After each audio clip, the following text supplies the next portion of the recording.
You're standing on your land after a storm finally breaks. The sky opens, rain hammers the dirt for 20 minutes straight, and by sunrise it's all gone. Every drop ran off into the wash and left the ground as cracked and thirsty as it was the day before. You just watched free water vanish, and it did not have to. Here's what I found. Your dry ground can be shaped to hold rain like a sponge, so a single storm soaks your trees as if 10 or 20 times as much rain had fallen. This is not a gadget. It's not a subscription. It's a forgotten method that was once ordinary knowledge, and something about the way it disappeared never sat right with me. I'm going to walk you through a system that is 2,000 years old, pulled from a desert that gets less than 4 inches of rain a year, rebuilt in the last century by a scientist named Michael Evenari, and written down in a book from 1971. It works on your land exactly as it sits right now, with a shovel you already own. The moment it clicked for me, I was standing in a dry wash out in the high desert, watching a muddy flood roar past my boots a full hour after the rain had stopped. More water went by me in 5 minutes than my neighbor's well pumped in a month. And all of it was leaving. None of it was staying. That's when I started pulling the thread.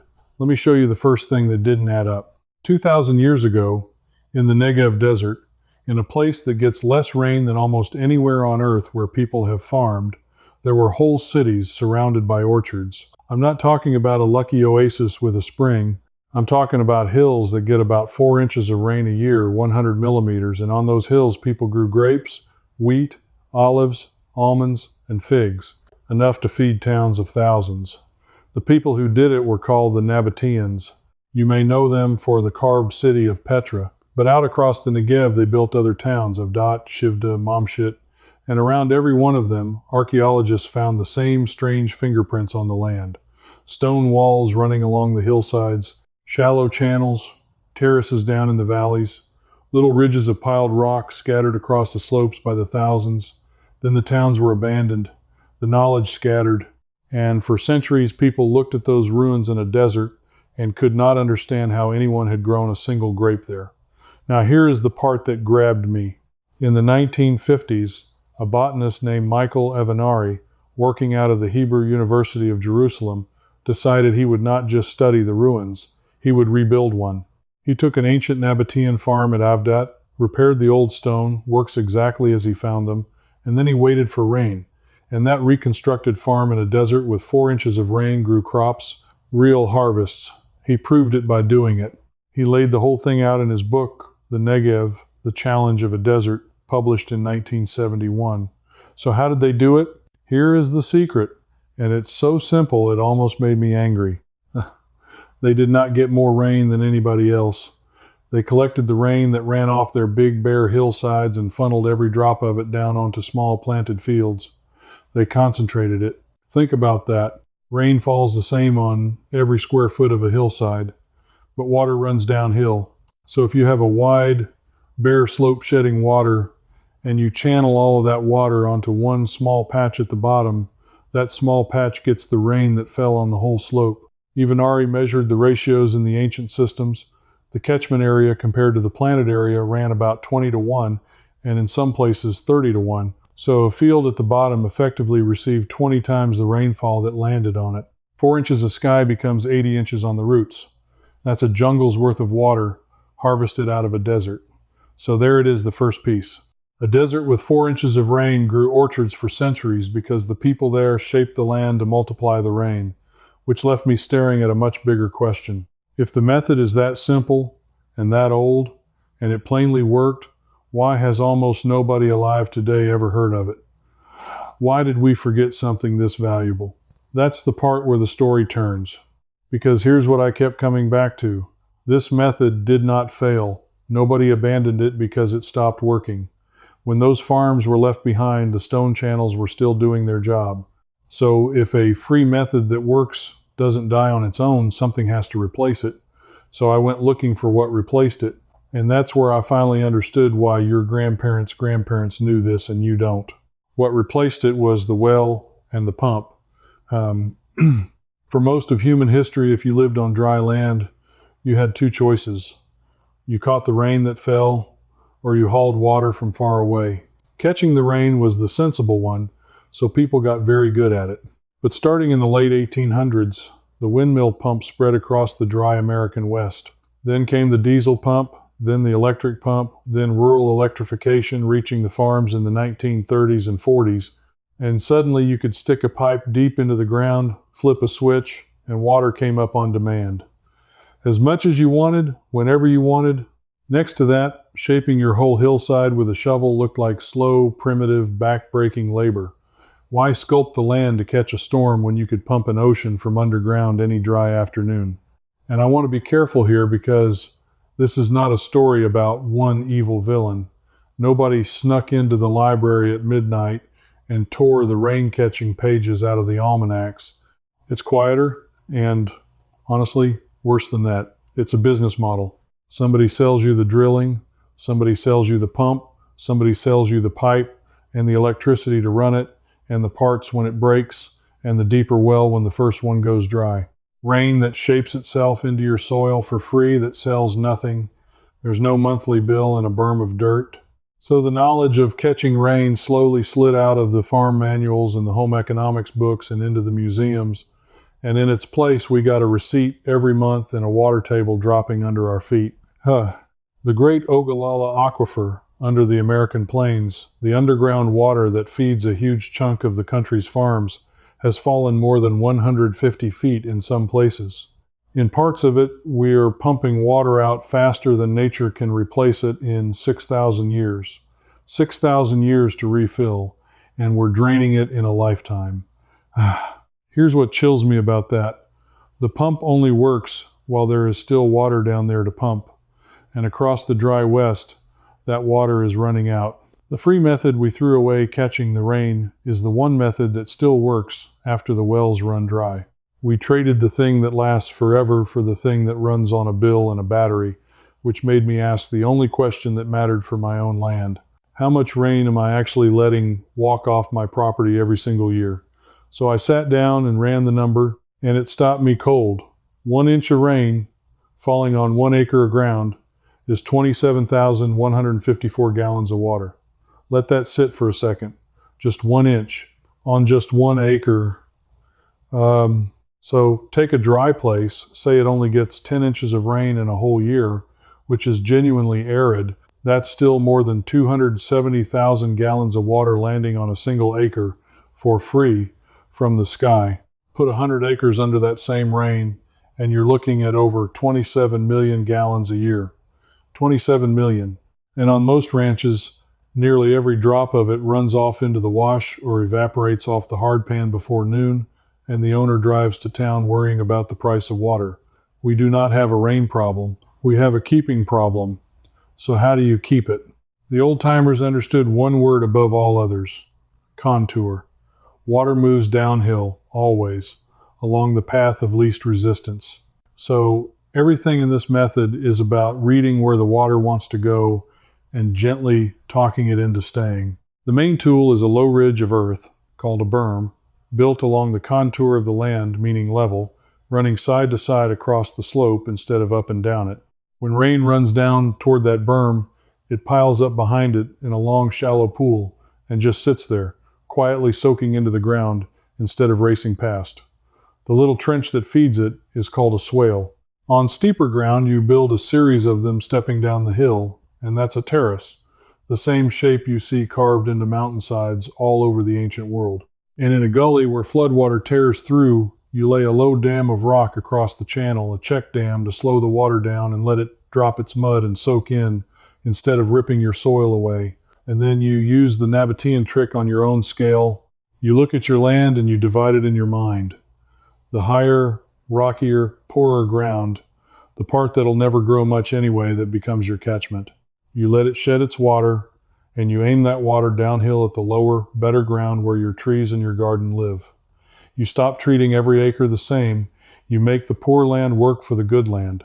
And that water table really is dropping, and if that pattern bothers you the way it bothers me, I want to pause here for just a moment. I've been going deep on exactly this kind of buried practical knowledge, the stuff that used to be passed down for free, and I put the core of it into a series of digital books called First Winds, Deep Leverage, and The Full System. Each one is built for the person who wants the actual method, not just the idea, so you can move from watching to doing without losing the thread. If that sounds like you, the link is in the description below. Now, back to the question that stopped me cold when I finally ran the numbers for my own land. So the piece falls into place. The trick was never about getting more rain. It's about catching and concentrating the rain you already get, using nothing but the shape of the dirt. That's the whole secret the Nabateans built their towns on. But then I kept reading Evenari's work, and I hit the part that genuinely stopped me, the thing those desert farmers did on purpose, that runs completely backwards to everything you and I have ever been told about protecting soil. I'm going to give you that in a minute, because it's the real prize. But first, I need to talk to the person who's quietly decided none of this is for them. Because maybe right now you're thinking this is all fine for somebody with a tractor and a young back and a big property and money to spend. Maybe you're looking at a small yard or a rental or a body that doesn't move dirt the way it used to, and you're figuring this is a nice story but not something you'll ever actually do. I put this next part here specifically for you because the truth is you can start tonight with one shovel on one plant in about 20 minutes and it costs you nothing. Here's exactly what to do. Pick one tree or one shrub or one tomato plant, something you want to keep alive through the dry season. Now dig a shallow basin around it. Not a deep hole, a wide, gentle saucer, a few inches deep, a little wider than the branches reach, with the low edge on the downhill side and a small lip of soil ringing it like the rim of a plate. That's it. You just built a micro catchment. Now every drop of rain that lands anywhere near that plant walks downhill into your basin and sinks down to the roots instead of running off past it. That is the exact same principle the Nabateans used to water a city, shrunk down to the size of one plant in your yard. And if you want proof it works in the modern world, look at Brad Lancaster. Back in the 1990s, in Tucson, Arizona, on a bone-dry street getting about 11 inches of rain a year, he started cutting little openings in the curb and shaping shallow basins to catch the water running down his street, water everybody else treated as garbage. He guided that free runoff into the ground and planted trees in it. Today that lot is a food forest in the desert, shade and fruit and mesquite, watered mostly by rain the city was letting flush down the gutter. He did it with a shovel in his hands, and here's a $2 tool that makes you as accurate as any engineer. It's called a hose level. Take a length of clear plastic tubing, fill it most of the way with water, and hold the two ends up side by side. The water settles to the exact same height in both ends every time that's gravity, and it never lies. Now you can walk one end across your yard, and wherever the water lines up level, you've found your contour line. That's the line you build your berm along. People pay for fancy tools to do what a garden hose and some water do for pocket change. One more you can do this weekend. If you've got a little gully or a low run where water cuts through when it rains, lay a single line of rocks across it, just one rock high. They call it a one-rock dam, and it sounds too simple to matter. But that one row of stones slows the water just enough to drop its silt, and in that fresh silt, seeds catch and grass grows, and the grass slows the water even more, and the whole scar starts to heal itself. One rock high, that's the entry price. So you can absolutely start with a shovel and a basin and a row of rocks. But the Nabateans did one more thing, the piece I saved for the end, and it's the opposite of everything modern gardening tells you. And once you understand it, you'll never look at bare ground the same way again. Here it is. When Evenari and the archaeologists studied those hillsides above the ancient fields, they kept finding the slopes covered in thousands of small mounds and lines of piled up stones. The Arab herders who'd known that land for generations had a name for them. They called them Tel Eilat El Anab grape mounds because everyone assumed they had something to do with helping the grapevines grow. For a long time, that's what scholars believed too. The mounds must trap moisture or shelter roots and help plants take hold right there on the slope. Evenari tested it, and he found the exact opposite was true. Those slopes had been deliberately cleared. The Nabateans went across their catchment hills and raked the small stones off the surface into those mounds and rows, and by clearing and smoothing the bare soil underneath, they let a thin, hard crust form on it. And a smooth, crusted, bare slope does not soak up rain. It sheds it fast. They had turned those hillsides into water-shedding machines on purpose engineered runoff generators so that even a light rain would run right off the slope and pour down into the fields below. Think about what that means. A rough, brushy, vegetated slope will drink a small rain and hold it right where it fell, which is fine if you want the plants on that slope to live, but a bare, smooth, crusted slope can shed 50 to 70% of a small rain straight downhill. So the Nabateans made a choice most of us would never make. They sacrificed the high, poor ground on purpose, kept it bare and hard as a collector so that all its water would flow down and feed the low, good ground where the food grew. They didn't try to grow something everywhere. They divided the land into the part that catches and the part that drinks. That's the piece that had been buried.